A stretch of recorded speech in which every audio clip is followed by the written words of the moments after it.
로짓 모델, 그러니까 로짓 모델은 뭐 조금 더 다른 말로는 분석 애널리틱스 쪽에 초점을 맞추면 분석 쪽에 초점을 맞추면 로지스틱 리그레이션이라고 많이들 얘기하는 바로 그 분석 방법이 되겠습니다. 사실 우리가 로지스틱 리그레이션이라고 얘기하는데 굉장히 많이 응용해 쓰고 있고 이것은 사실은 우리가 로짓 모델이라고 표현하는 이유 중에 하나가 이 리그레이션 분석을 여러 가지 방법으로 응용해서 활용을 할 수가 있습니다. 그래서 이걸 통틀어서 모델로 설명하시는 분들도 있고요. 자, 그래서 이 로지스틱 리그레이션을 정말 자유자재로 쓰는 그런 정말 데이터의 마법사 같은 분들은 이것만으로도 굉장히 많은 인사이트를 도출할 수가 있습니다. 자, 그래서 그러기 위해서는 가장 중요한 건 개념을 우리가 알아야 돼요. 그러니까 응용을 잘 하려면 이론적인 부분에 대해서 정확하게 알아야 됩니다. 자, 그래서 오늘 이 차시에서는요, 로지스틱 리그레이션, 그러니까 로지스틱 회귀 분석에 대해서 말씀을 드리고, 자, 이 회귀 분석을 좀 더 고도화해서 응용할 수 있는 회귀 모델에 대해서도 말씀을 드리겠습니다. 소위 이 모델이라고 우리가 표현 짓는 거는 앞서 분석하고 다르게 지금부터 이제 모델이라는 표현을 쓸 거예요. 그러니까 이 데이터 마이닝 후반부 수업은 무슨 모델, 무슨 모델, 모델링 이런 표현을 쓰는데 어떤 게 결정적인 차이가 있냐? 자, 분석, 애널리시스는 어떠한 프로시저를 한 차례 이제 돌리고 그걸로 끝나는데 우리가 지금부터 어떤 모델링이라고 표현하는 거는 답을 찾기 위해서 여러 번 분석을 최적화를 계속 찾아갑니다.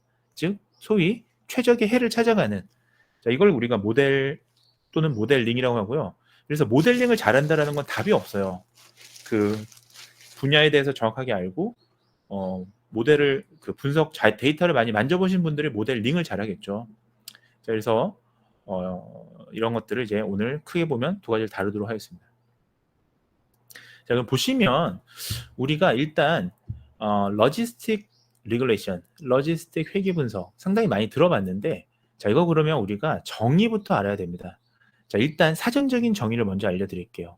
사전적인 정의를 하면 자, 로지스틱이라는 말 자체가 이러한 형태의 시그모이드라는 표현이 여러분들 더 익숙하실 텐데 자, 이렇게 어떤 특정 값에 무한대에서 무한대로 가두는 형태의 이 모습을, 쉐입을 우리는 로지스틱이라고 합니다. 자, 소위 이것을 사전적인 의미로 말씀을 드리자면 자, 우리가 분석하고자 하는 대상 자, 그게 뭐 어떤 뭐 제조업이든 뭐 의료업이든 간에 이 대상, 소위 이제 Y 클래스가 자, 두 집단이거나 혹은 그 이상의 집단, 즉 두 집단 이상의 집단으로 나눠지는 경우가 있습니다. 자, 이럴 때 우리가 각각의 개별 관측치, 소위 이제 관측치라고 하면 X가 되겠죠. 그래서 여러 개의 복수의 X들이 자, 과연 이 Y 클래스, Y 집단에서 어디로 분류될 수 있을 것인가를 판단하는 분석 방법. 소위 어느 집단으로 갈지에 대한 확률적인 거를 구하는 것이 우리가 로지스틱 리그레이션의 핵심이 되겠습니다. 자, 우리가 두 집단 이상이라고 일단은 표현을 했는데 가장 쉽게 이해하는 방법은 두 집단이겠죠. 자, 그래서 마치 지금 여기 있는 이 로지스틱 그래프로 한번 설명을 해보자면 이 개념을 자, 이와 같습니다. 우리는 실수라고 하는 이 상수는 사실은 범위가 굉장히 많죠. 뭐 1000, 만, 10만, 100만, 1000만 엄청나게 많은 값을 취할 수 있고 자, 뭐 음수적으로도 마찬가지일 겁니다. 자, 그런데 그와 같은 모든 값들을 우리가 확률적인 관점에서 봤을 때는 결국은 0%냐, 100%냐. 자, 이것으로 우리가 예측을 할 수 있는 거예요. 즉, 우리가 상수의 값이 얼마나 크던 간에 어느 집단에 분류될 거냐, 어디에 속할 거냐는 자, 퍼센트로 얘기를 할 수가 있는 거예요. 자, 예를 들면 제가 1이라고 하는 거를 자, 뭐 정상적인 제품. 자, 0이라고 하는 거는 불량품이라고 가정해 보겠습니다. 자, 그러면 이때 자, 0.5를 기준으로 위에는 50%, 하위 50%를 기준으로 우리는 각각의 집단을 분류할 수가 있을 겁니다. 예컨대 어떠한 수치가 0.51이 되면 걔는 1에 더 가깝죠. 자, 값을 여기 가두는 거예요. 100%와 0% 사이에.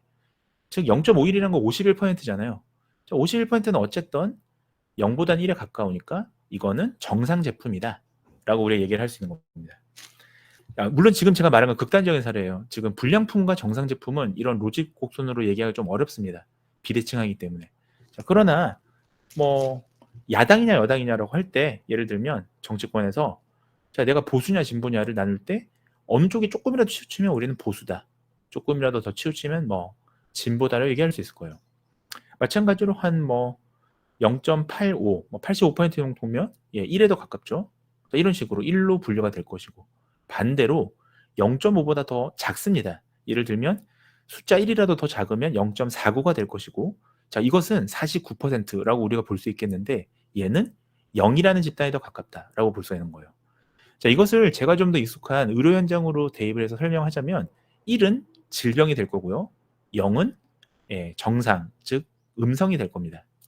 소위 우리가 1은 뭐 예를 들면 코로나 바이러스의 양성이고 0은 코비드 바이러스의 음성이다, 즉 정상이다 라고 가정했을 때 우리는 그와 같은 확률로 어떠한 수치가 아주 높은 것들이 있더라도 0과 1의 요 사이로 확률은 가둘 수가 있죠. 자, 이처럼 간단하게 어떤 현상을 확률적인, 그러니까 어떤 범주에 속할 확률로 산출하는 것을 우리는 러지스틱 회귀 분석이라고 합니다. 자, 이것은 굉장히 많이 쓰이고 있고요. 데이터 마이닝에서는 사실은 러지스틱 리그레션이 꽃이에요, 꽃. 그러니까 여기서부터 거의 시작한다고 보시면 됩니다. 자, 이 얘기는 무슨 말이냐면 지난 20년간 각종 제조업이나 뭐 의료업, 마케팅 분야에서 러지스틱 리그레이션은 상당히 중요한 위치를 차지하고 있고 현재도 그렇습니다. 그리고 이 러지스틱 회귀 분석을 어떻게 응용하느냐에 따라서 상당히 그 애널리틱스로서의 그 전문가로서의 굉장히 역량, 자질을 갖췄다라고 볼 수 있는 겁니다. 자, 왜 그 말씀을 드리냐면 우리가 여러분들 좀 컴퓨터 공학에 더 익숙하실 텐데 컴퓨터 공학 보니까 예를 들면 다른 모델링은 우리가 비교적 오픈 소스를 통해서 여러 가지 정교화된 알고리즘을 쓰는 게 핵심인데 러지스틱 리그레이션은 그런 식의 모델링이 아니고 우리가 어떤 하나의 가설을 검증하는 식의 모델링이에요. 그러다 보니까 연구자 역량이 정말 반영되는 그런 분석 방법이 되겠습니다. 다시 말씀드리면 뭐 다른 부스팅이라든지 뭐 딥러닝 계열의 그런 모델링들은 뭔가 이렇게 좀 그 최적화에 대한 해에 대한 모델을 그래프로 보거나 추세로 봐서 넣고 빼고 뭐 그런 것들인데 러지스틱 리그레이션은 그렇지가 않아요. 하나의 가설이 필요하다라는 말씀 미리 좀 드리도록 하겠습니다. 자, 그러면 우리가 정의를 살펴보셨는데 본격적으로 자, 러지스틱 리그레이션과 우리가 이전에 리그레이션 모델, 그냥 우리가 회귀 분석, 소위 이제 그때 우리가 다중 회귀 분석이라고 표현을 했죠. 자, X가 여러 개면 자, 그러면 이 다중 회귀 분석, 일반적인 멀티플 리그레이션 하고요. 자, 우리가 러지스틱 리그레이션하고 결정적인 차이가 뭐냐? 딱 하나로 우리가 얘기할 수 있습니다. 바로 Y 변수의 형태입니다. 그래서 우리가 러지스틱 리그레이션이 제가 가진 데이터에 적합하냐를 가장 먼저 판단할 때는 다른 건 보지 마시고요. Y 변수 하나만 딱 보십시오. Y 변수를 제일 먼저 찾습니다. 찾아서 Y 변수가 연속형, 소위 수치 형태로 되어 있는 것은 우리가 리그레이션 모델에서 메서드를 찾으셔야 돼요. 분석 방법을. 그래서 저는 지금 여기 회귀 분석이라고 표현했는데 되게 많이 씁니다. 라소 리그레이션, 리치 레귤레이션부터 시작해서 뭐 엘라스틱넷 되게 많이 있어요. 자, 이런 식의 모델에서 찾으셔야 되고 만약에 제가 Y 변수를 찾았는데 이것이 범주 형태다. 즉 캐테고리컬 형태다 라고 하시면 0과 1 뭐 또는 뭐 0, 1, 2, 3 등으로 우리가 분류되어 있는 형태의 자료다 하면 러지스틱 리그레이션이 가능합니다. 이때 뒤에서 말씀을 드리겠습니다만 러지스틱 리그레이션은 자, 바이너리 데이터, 즉 Y 변수가 바이너리 0과 1의 형태뿐만 아니고요. 뭐 네, 아니요, 질병이 있다 없다 이런 형태뿐만이 아니라 다범주형, 다항, 소위가 멀티노미얼이라고 해요.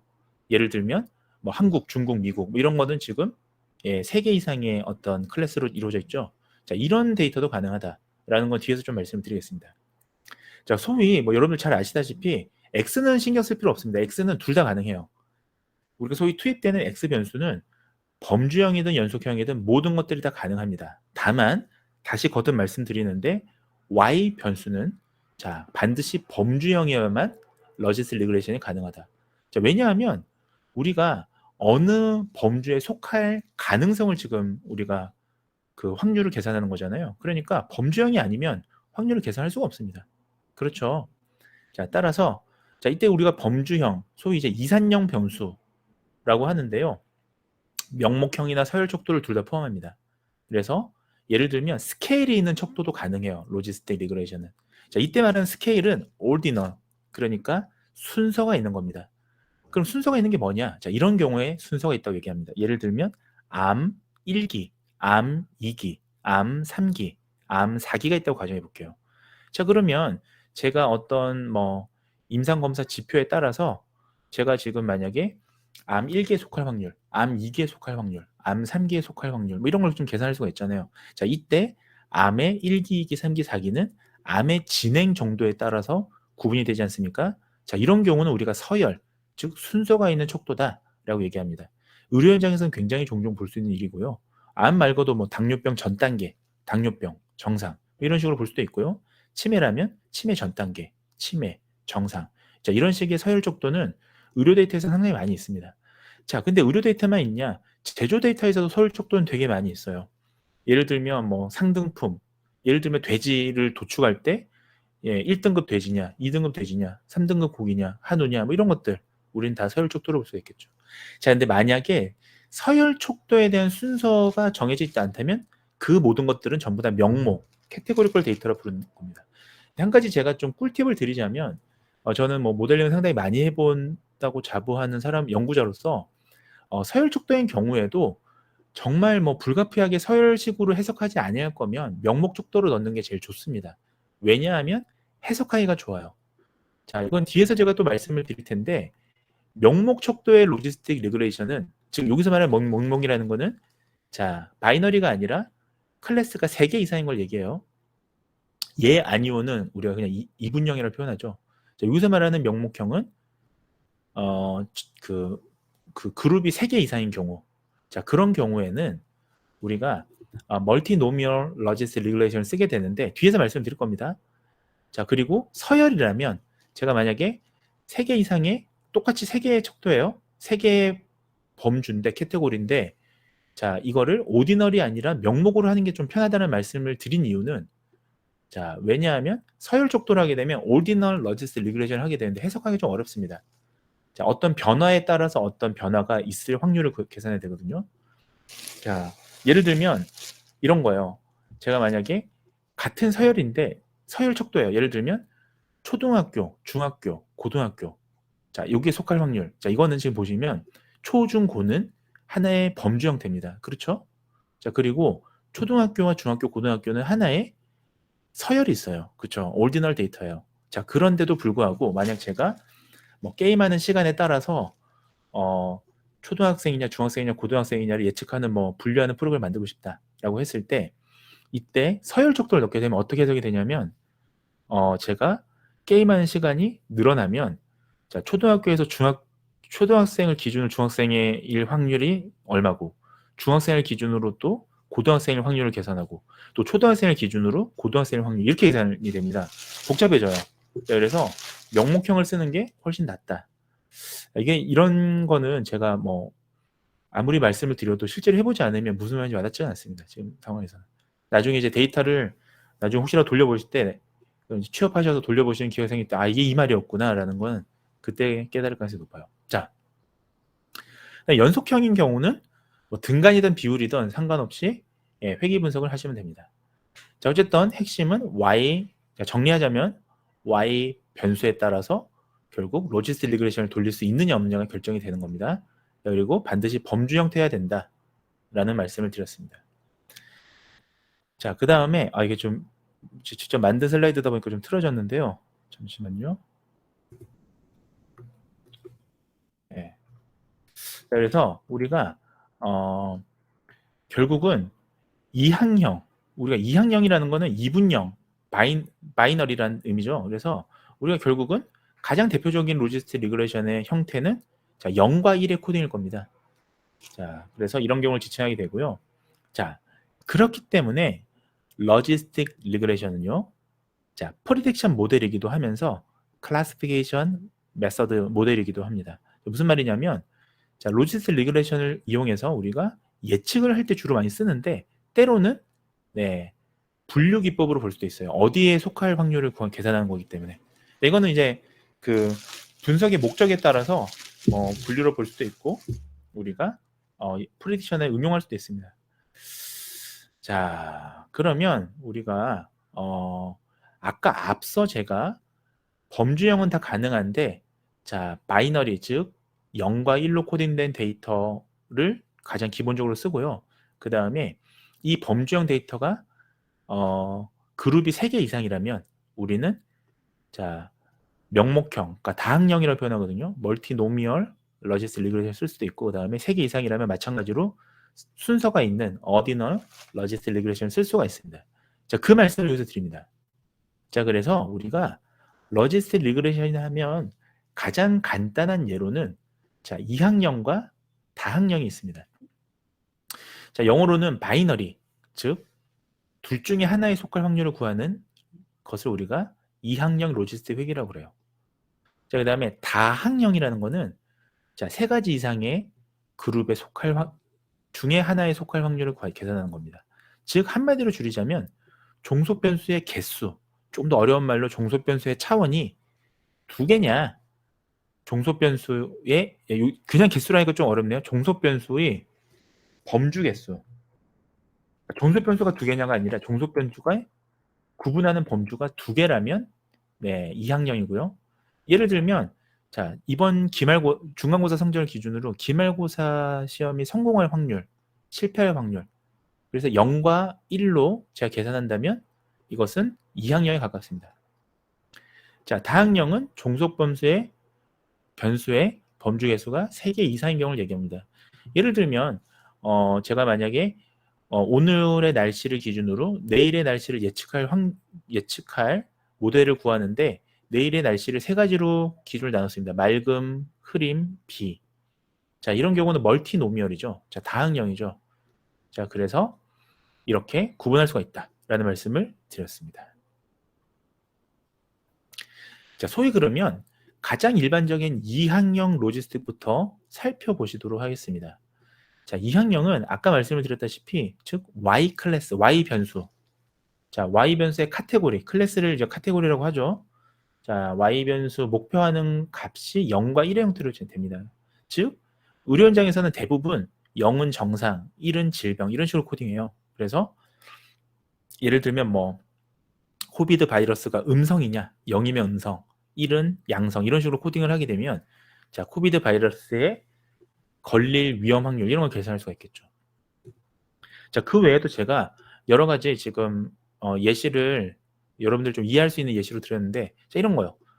자, 만약에 이런 거 실제로 뭐 행정학과 이런 데서 많이 하죠.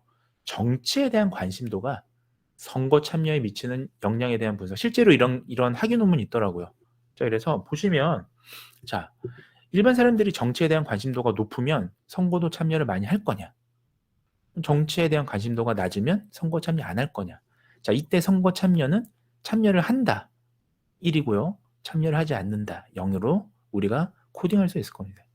자, 그럼 이 경우에는 이항형 로지스틱의 대표적인 예시가 되겠습니다. 그래서 우리가 예시를 볼 때 제일 먼저 애널리틱스로서 우리가 트레이닝 해야 될 가장 대표적인 거는 자, 독립변수 찾고요. 그 다음에 연소변수 찾고요. 그 다음에 독립변수, 연소변수가 각각 어떤 형태로 어떤 타입으로 변수가 측정되었을까를 이 제목에서 한 번에 알으셔야 돼요. 보시면 자, 지금 Y는 제일 먼저 찾기 쉽죠. 선거 참여 유형이죠. 그래서 Y 변수는 우리가 범주형이라는 것을 예측할 수 있습니다. 0과 1의 형태로 되어 있구나. 그래서 이항형 로지스틱 리그레이션 설계에 맞겠구나를 찾아냈고요.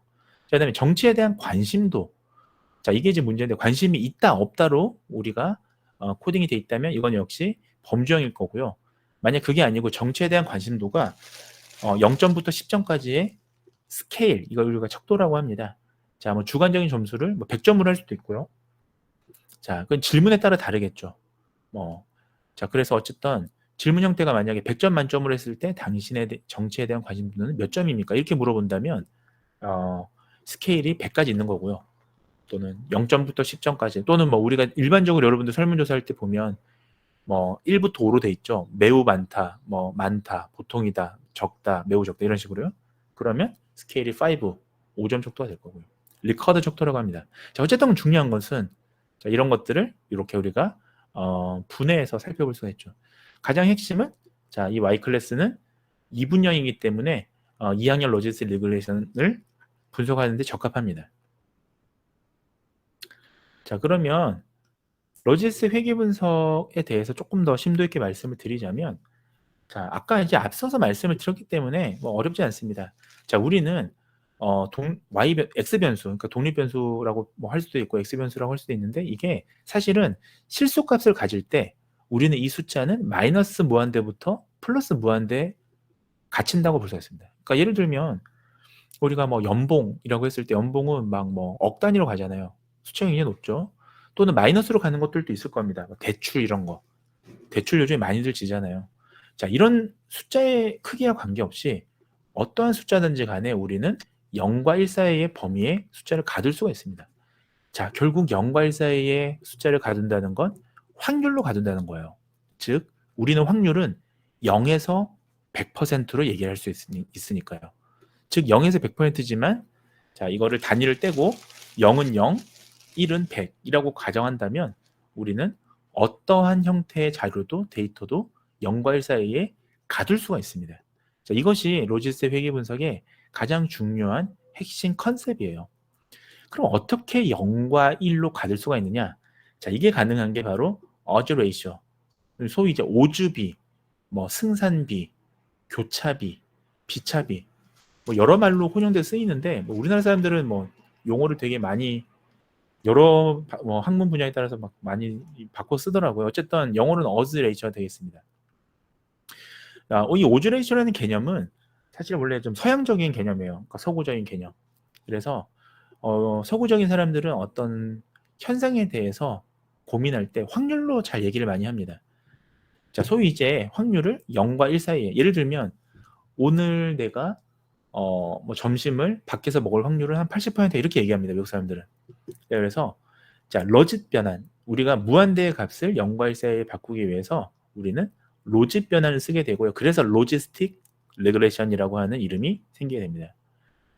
자, 식은 이와 같습니다. 뭐 식에 대해서는 이제 길게 설명하진 않을게요. 왜냐하면 여러분들이 손으로 승산비를 계산할 게 아니기 때문에 그러니까 그 오즈레이션은 어차피 다 프로그래밍에서 자연스럽게 다 계산해 주죠. 이런 건 뭐 굳이 불필요하게 컨셉만 아시면 됩니다. 자, 결국은 자, 확률로 계산을 한다라고 생각하시면 되겠습니다. 네, 뭐 쭉 마찬가지인데요. 자, 결국은 이 뒤에 식은 보시면 우리가 리그레션이라고 하는 우리가 회귀 모델에서 이미 설명한 식이에요. 자, 결국은 지금 이 컨셉을 제가 정말 쉽게 말씀을 드리면 어즈 B는 그냥 확률을 생각하십시오. 확률. 자, 이러한 지금 지금 식은 그냥 확률이에요. 그러니까 1에서 그 확률을 빼는 거니까 결국은 퍼센트처럼 나오게 됩니다. 비슷하게. 자, 그러면 뒤에는 뭐냐? 결국은 리그레션의 그 식을 그대로 방정식을 갖고 왔죠. 자, 그래서 이때 우리는 x1, x2, x3는 각각의 x 변수의 속성입니다. 예를 들면 제가 감기라는 질병에 걸릴 확률은 결국은 투입되는 변수, 뭐 x1은 예를 들면 뭐 나이, x2는 성별 이렇게 한다면 각각의 그 방정식에서 얻어지는 베타 값이 있을 거예요. 이 베타 값의 크기를 확률처럼 얘기를 할 수 있다는 거죠. 그러니까 이게 좀 이렇게 새롭다기보다는 여기서는 좀 흥미롭게 보셔야 될 부분이 되겠습니다.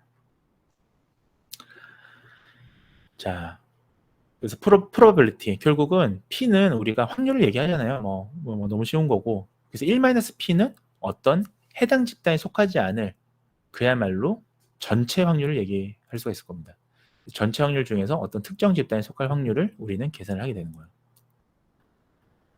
자, 뭐 어렵게 생각하지 마시고 결국은 핵심은 우리가 입력값, 소위 이제 인풋 데이터, 이거 X가 되겠죠? X의 범위가 아무리 그 상수, 실수더라도 자, 마이너스든 플러스든 무한대값, 정말 뭐 억 단위, 조 단위를 가지더라도 우리는 이와 같은 형태의 함수에서는 로그 값을 취해서 자, 결국은 확률을 갖춰버리기 때문에 0%와 100% 사이에서 해석할 수 있게끔 만들어준다는 겁니다. 소위 이제 이 함수를 이용하게 되면 우리가 x 변수가 주어졌을 때 종속 변수의 범위, 즉 여기서 말하는 범위는 확률로 해석할 수가 있는 거예요. 0과 1 사이에 익스포넨셜을 취할 수가 있다. 그렇게 생각하시면 되겠습니다. 자, 지금 계속 개념에 대해서 말씀을 드리고 있는데 뭐 정리하자면 간단한 문제죠. 결국 우리는 무한대라면 직선이 쭉 올라갔을 겁니다. 이전의 리그레션처럼 마이너스로 쭉 내려가고 플러스로 쭉 올라가고 이 값이 1이 아니라 뭐 조단위, 경단위까지 올라가겠죠.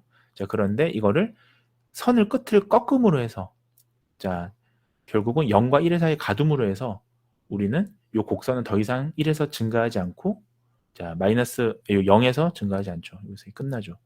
확률이니까 음수가 있을 수는 없잖아요. 그래서 0과 1의 값을 가둡니다. 이게 여러분들 잘 아시는 시그모이드 곡선이에요. 똑같아요. 예, 다만 시그모이드 곡선을 조금 더 확률식으로 얘기했을 때 우리는 러짓 곡선이라고 얘기를 합니다. 뭐 소위 이제 로짓 펑션은 자, 이렇게 확률식으로 구하게 되는 겁니다. 그래서 우리가 로짓 변환이라고 합니다. 자, 그러면 우리가 이 로지스틱 리그레이션에 있어서는 또 한 가지 우리가 알아야 될 개념이 있습니다. 하나의 로지스틱 곡선이 결국은 변환해서 이걸로 끝나냐, 0과 1의 값으로 끝나냐, 그렇지 않고요. 자, 우도비 검정이라는 걸 하게 됩니다. likelihood, 우도비. 자, 이 우도비라는 게 무엇이냐? 자, 그 전에 우도에 대해서 제가 뒤에 설명할 거예요. 자, 우도라는 likelihood, 약간 확률하고는 좀 다른 개념입니다. 비슷하면서 다른 개념인데 뒤에서 제가 쉽게 설명을 드릴게요. 자, 어쨌든 중요한 건 우도비 검정이라는 걸 한다. 자, 이때 우리가 최대 우도법이라는 걸 쓰게 됩니다. 자, 우도비를 가장 이상적인 값으로 검정하는 방법이 있습니다. 뒤에서 좀 설명을 드릴게요. 자, 결국은 이 우도비 검정하면 딱 하나만 생각해 주십시오. 뭐냐? 자, 모형의 적합도다. 자, 우리가 우도비라고 하는 검정을 통해서 무슨 정보를 얻을 수 있느냐라고 제게 물으신다면 딱 한 말씀만 드리자면 모형의 적합도. 자, 이 모형이 적합하냐 안 적합하냐, 즉 쓸모 있는 함수냐 아니냐를 우리가 판가름할 때 이 우도비 검정이라는 걸 쓰게 됩니다. 조금 더 우리가 조금 더 확장해서 말씀드리자면 이전에 배우셨던 리니어 리글레이션, 그러니까 선형 리글레이션은 최소 제곱법이라는 걸 썼어요. 자, 기억나시죠? 리스트 케어, 예, 자, 최소 제곱법을 썼고요. 자, 이 러지스 리글레이션은 최대 우도법이라는 걸 쓰게 됩니다. 자, 어쨌든 이 우도비라는 걸 통해서 검증을 하게 된다. 자, 그럼 우도비가 뭐냐? 자, 우도비는 확률하고는 좀 다른데요. 자, 주어진 어떤 현상이 있습니다. 어떤 현상이 있을 때 이 현상이 추출될 가능성을 가장 높게 하는 일종의 모수 추정법입니다. 자, 이렇게 얘기하면 더 어렵다. 이 무슨 말이냐? 무슨 말을 하는 거냐라고 얘기할 수 있겠는데 사전적인 정의는 이러하고요. 자, 그림으로 좀 설명하겠습니다. 자, 우리는 어떠한 현상에 대해서 어떠한 값을 취할 수 있을 거에 대한 계산을 확률 또는 우도로 할 수가 있습니다. 자, 이때 확률이라는 건 뭐 여러분들 너무 익숙하죠. 즉 어떠한 모집단에 대해서 정확하게 알고 있을 때 이 모집단으로부터 어떤 특정 이벤트가 벌어질 정도를 우리는 퍼센트로 얘기하는 게 확률입니다. 여러분들이 생각하는. 자, 근데 이제 그러한 형태를 비슷하게 표현할 수 있는 게 우도라는 게 있어요. likelihood. 자, 이건 뭐냐 하면 조금 비슷한데 좀 다른 개념인데 어떠한 현상에 대해서 반대로 현상을 가지고 추출될 가능성이 가장 높은 모수를 짐작하는 방법입니다. 즉 보시면 자, 확률이라는 거는 반대로 모수라는 건 전체 값을 얘기해요. 그러니까 예를 들면 코로나에 걸릴 확률은 결국은 우리 이 확률을 통해서 전체 코로나 집단을 대응해서 그 값을 알고 싶은 거잖아요. 그래서 우리는 이 전체 값을 모수의 값을 안다면 그걸 가지고 확률 추론을 할 수가 있는 겁니다. 자, 우도는 반대로 이제 나온 현상을 가지고 반대로 자, 모수가 어떤지를 추정해가는, 그러니까 전체 집단이 이럴 것이다라고 확률적인 걸 추정해가는 그런 방법이 되겠습니다. 자, 혹시나 조금 더 제 설명만으로 부족하신 분들은 우도라는 걸 찾아보시면 뭐 요즘에 뭐 블로그나 이런 데 굉장히 많이 나오니까요. 한번 찾아보셔도 좋을 것 같습니다. 자, 그러면 정리하자면, 자, 러지스 리그레이션에서는 우리는 우도라고 하는, 자, 현상에 대해서 추출될 가능성이 높은 모수를 추정하는 이것이 결국 한마디로 요약하자면 모형의 적합도를 검정하는데 사용되는 지표다라는 말씀을 드렸습니다. 자, 그래서 이 우도라는 likelihood라는 요걸 가지고요, 모형의 적합도를 사용하는 게 바로 최대 우도법입니다. 즉 우도라고 하는 이 likelihood, 자, 요거죠. 요 개념이 가장 높은 회기식을 추정을 하는 거죠. 자, 여기서 말하는 우도가 가장 높다라는 거는, 자, 결국 쉽게 말씀드리면요, 정말 쉽게 말씀을 드리면요, 종속 변수 y를 가장 잘 예측하는 x의 무리가 뭐냐라는 겁니다. 자, 생각을 해보세요. 만약에 코로나라고 가정해 봅시다. y를. 자, 이때 코로나는 0과 1의 값으로 코딩이 되어 있습니다. 0은 코로나의 뭐죠? 음성이고 1은 양성이라고 가정해 볼게요. 자, 이때 들어갈 수 있는 x는 상당히 많습니다. 예를 들면 지역, 뭐 성별, 연령, 뭐 친구와의 만남 횟수 뭐 등등 있겠죠. 자, 그런데 이 어떤 x가 추가됨으로 해서 오히려 y 변수를 예측하는데 더 방해가 될 수도 있고요. 엉뚱한 변수가 들어가면 방해가 되겠죠. 예를 들면 뭐 머리털 개수, 뭐 사실 머리털 개수가 뭐가 중요하겠습니까? 코로나를 예측하는 데 있어서. 자, 그리고 때로는 필수적인 변수인데 얘가 안 들어감으로 해서 우리는 회기식에 대한 검정력이 낮아질 수도 있는 거예요. 뭐 예를 들면 코로나 양성이냐 음성이냐를 판가름하는 데 있어서, 예를 들면 뭐 주변 사람들과의 접촉 횟수, 이런 거는 또 강력한 변수가 될 겁니다. X 변수가 될 겁니다. 자, 따라서 우리는 X 변수의 무리 모여 있는 게 Y 변수를 예측하는 데 있어서 굉장히 큰 영향을 준다라는 걸 미로 짐작할 수가 있잖아요. 자, 그런 걸 통해서 우리가 우도라고 하는 방법을 통해서 이 적합한지에 대한 검정력을 추정한다라고 생각하시면 좀 더 쉬울 것 같아요. 그러니까 소위 우도비 검정은 뭐냐? 다시 한번 말씀을 드리자면, 자, 왜냐하면 여러분들 우도라는 이 개념에 대해서 좀 잘 모르실 것 같아서 계속 좀 말씀을 드리는 겁니다. 자, 우도비 검정은 다시 말씀드리지만, 그러니까 뭐든 하나라도 제대로 알고 가는 게 중요한 거예요. 통계하시는 분들도 우도비 검정, 우도 잘 모르시는 분들은 허다합니다, 허다해요. 그러니까 이게 뭔지를 이 시간을 통해서 정확하게 우리가 계산은 못하더라도 계산은 프로그램이 해줍니다. 그러니까 계산은 못하더라도 이게 뭔지를 알아야 해석은 할 수 있고 해석이 가능해야 응용이 가능해요. 자, 그러니까 likely인데 리가 빠졌네요. 그냥 likelihood로 쓸게요. likelihood에서 보시면, 자, 계속 거듭 말씀을 드리지만, 자, 이걸 할 때는 회귀 모형을 하나를 분석하지 않아요. 일단, 자, 그러니까 x가 지금 독립변수잖아요. 얘가 추가될 때 어떻게 변하냐, 얘가 빠지면 어떻게 변하냐, 요거를 계산해야 되니까, 자, 적어도 2개 이상의 회귀 모형을 분석을 만듭니다. 모델을. 그래서 우리가 모델링이라고 하는 거예요. 자, 그래서 두 모형의 우도, 자, 확률이 아니라 우도. 자, 왜 우도냐? 결국 y에 영향을 미치는 x를 계산하려면 확률 갖고 안 되는 거예요. 자, 절대값 비교가 안 되잖아요. 그러니까 상대적인 비교를 하려면 결국 likelihood, 우도를 가지고 해야 되는데, 자, 이 우도가 각각의 우도를 구합니다. 자, 제가 만약에 이거 그냥 A라고 할게요. A라는 모델을 만들고 B라는 모델을 만듭니다. 그래서 이거 모델링이라고 하죠. 그래서 이 A라는 모델의 우도를 계산합니다. 자, 컴퓨터 계산해 줍니까? 걱정하지 마십시오. 자, B라는 모델의 우도를 만들어야 됩니다. 그리고 나서 A라는 우도와 B라는 우도의 각각의 값을 비교하는, 이게 바로 우도비 검정이다 라고 생각하시면 되겠습니다. 자, 이때 중요한 것은, 자, 지금 보시면 독립변수 1, 2는 A 모델이나 B 모델을 다 공통적으로 가지고 있죠. 자, 이때 이 독립변수 3, 이 X변수가 더 투입됨으로 해서 이 우도가 값에 영향을 미치겠죠. 이때 우도가 최상의 높은 값을 가질 수 있다면 이 독립변수 X3는 뭐 나름 의미가 있는 겁니다. 자, 그렇게 보는 거예요. 자, 여기고요. 그리고 이게 지금 제가 이게 직접 쓰다 보니까 이걸 퍼왔어야 되는데 제가 또 양심 있게 수업자를 만들다 보니까 이런 현상이 좀 있는데 로지스틱, 예. 자, 출판사에서 주는 걸 퍼왔어야 되는데 저는 이걸 또 만들고 있습니다. 실제로 로지스틱 회기 충분히 아니에요. 로지스틱 회기 로지스틱 춘다 고친다 하는데 매번 이게 이런 현상이 생겨요. 로지스틱 분석의 4단계. 자, 보시면 자, 오늘 너무 많은 얘기를 하면 좀 힘드니까 제가 오늘은 요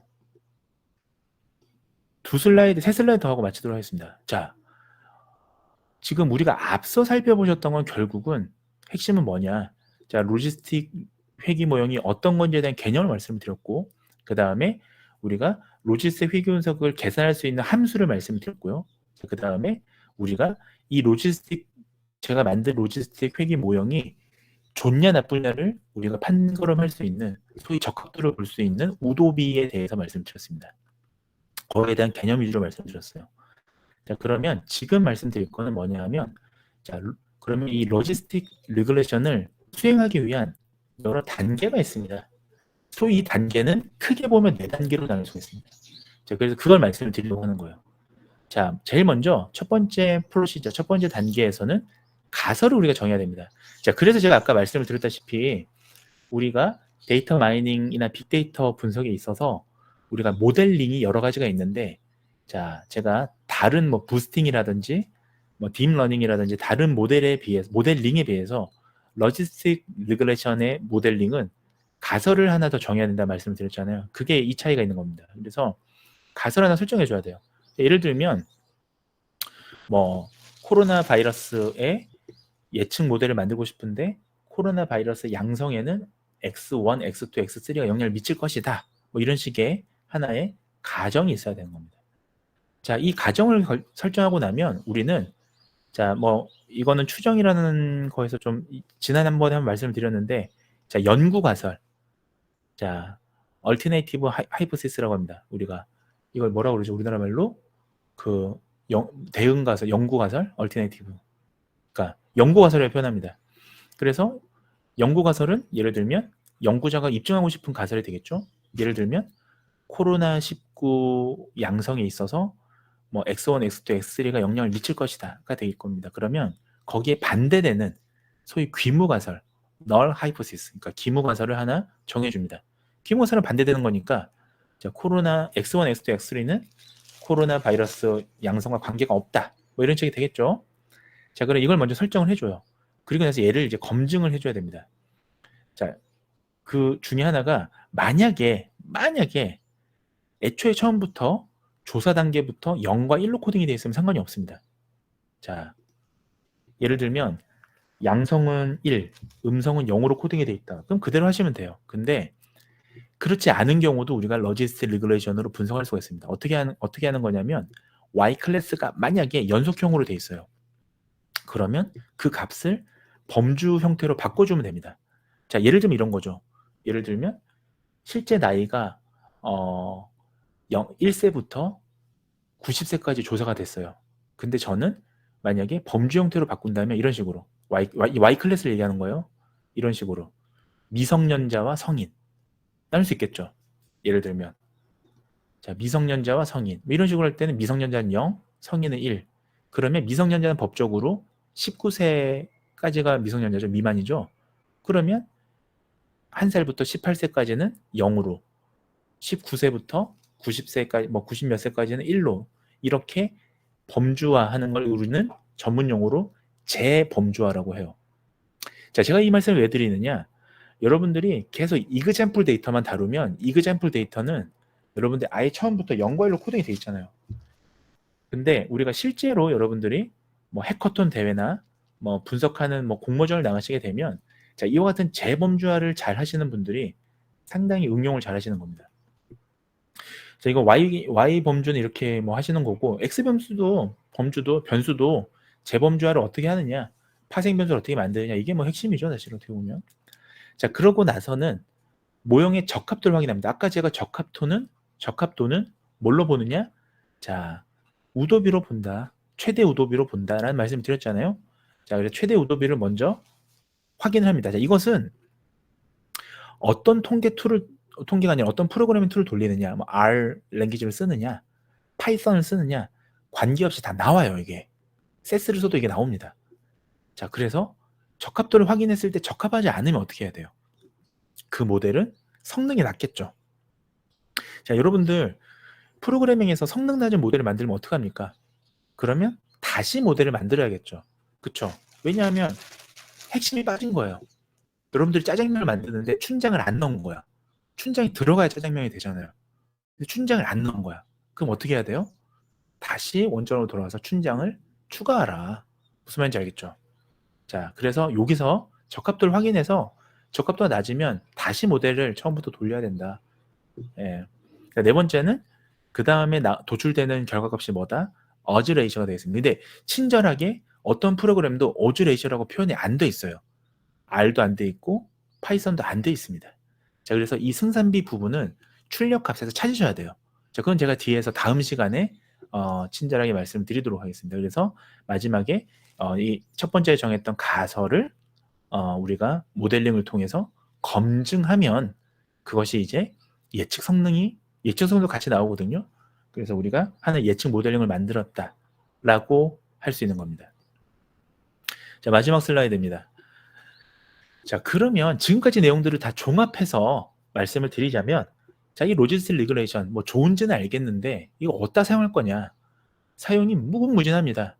분야마다 제가 아는 한 로지스틱 리그레이션은 경제, 금융, 제조, 의료, 뭐 할 거 없이 뭐 스포츠, 레저, 관광 분야 할 거 없이 지금 가장 간단하게 접목할 수 있는 예측 모델 중에 하나예요.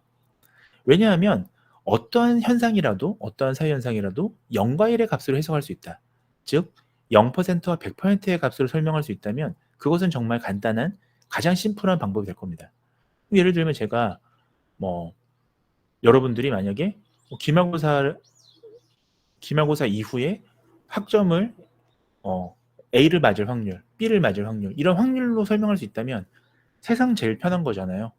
자, 결국은 핵심은 이거죠. 계속 지금 되풀이하는데, 자, 결국은 독립변수는 상관없지만 우리가 Y값, 종속변수는 0과 1의 최소한 0일 형태의 종속변수여야 된다. 예, 또는 세 개 이상이면 0, 1, 2도 되건 가능할 거예요. 그 다음에 이분형 로지스틱만 국가에서 얘기를 하자면, 자, 2개의 가능한 값이 존재해야 된다라는 거고요. 자, 보다 중요한 건 로지스틱 회계의 목적이 뭐냐, 이 로직 모델을 만드는 목적이 뭐냐. 자, 사전적인 목적을 말씀드리면 좀 어렵습니다만 제가 풀어서 말씀을 드릴게요. 결국은 독립변수와 종속변수의 관계, 그러니까 여기서 말하는 관계가 제가 이거를 뭐 설명을 쭉 드리면 분야마다 다른데, 뭐 통계를 하시거나 통계학을 하시거나 예를 들면 경영학, 사회과학 하시는 분들한테는 관계로 제가 설명을 하고요. 여러분들처럼 컴퓨터공학 하시는 분들은 제가 이때 패턴이라는 표현을 씁니다. 왜냐면 여러분들 패턴이라는 게 더 익숙하더라고요. 자, 그래서 독립변수와 종속변수의 패턴을 찾음으로써 우리가 새로운 그러니까 새로운 독립변수의 집합이 주어졌을 때, 즉 새로운 x 값의 무리가 정해졌을 때 그 다음에 종속변수, 소위 이제 y 값을 예측할 수 있도록. 자, 소위 뭐 똑같습니다. 리그레이션 모델하고 결국은 그 투입되는 변수 값을 통해서, 로짓 함수를 통해서 우리가 y의 예측 확률을 계산하자. 뭐 이 얘기죠. 결국 따지고 보면 0과 1로 가두는 거니까, 자, 퍼센트로 얘기하자. 그게 깔끔하더라. 자, 이 얘기가 되겠습니다. 자, 여기까지 말씀을 드리고 제가 다음 시간에 조금 더 다른 예시들을 드리도록 하겠습니다.